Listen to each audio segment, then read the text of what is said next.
Hello guys, അസ്സലാമു അലൈക്കും. Welcome back. നമ്മുടെ ഒരു പുതിയ വീഡിയോയിലേക്ക് എല്ലാവർക്കും സ്വാഗതം. നമ്മളിവിടെ ഉണ്ടാക്കാൻ പോകുന്നത് ഇന്നൊരു കടുമാങ്ങ അച്ചാറാണ്.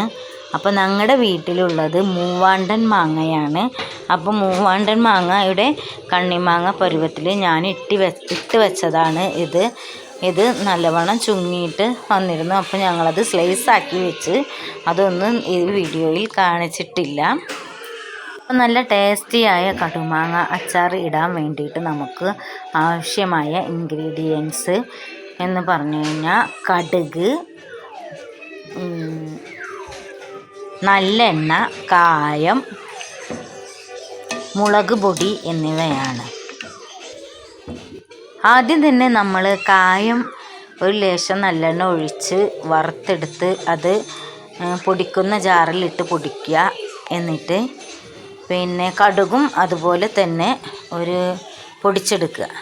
പൊടിച്ചെടുത്തതിന് ശേഷം നമ്മുടെ ഉരുളി അല്ലെങ്കിൽ ചട്ടി എത്രത്തോണ്ട് ക്വാണ്ടിറ്റി ഉണ്ട് നമ്മുടെ മാങ്ങ എന്ന് എത്ര ആണെച്ചാൽ അതിനനുസരിച്ചിട്ടാണ് നമ്മൾ കായവും കടുകും എല്ലാം ചേർക്കേണ്ടത്. ഞങ്ങളുടെ ഇതൊരു 2-3-4 കിലോ മാങ്ങ ഉണ്ടായിരുന്നു. അപ്പോൾ ഞങ്ങൾ ഇതിലേക്ക് ഒരു 400 ഗ്രാം കടുകും ഒരു 50 ഗ്രാം കായവുമാണ് ചേർത്തിരിക്കുന്നത്. 1/2 കിലോ മുളക് പൊടിയും ചേർത്തിട്ടുണ്ട്. ഫസ്റ്റ് തന്നെ നമ്മളിത് ഉരുളിയിലേക്ക്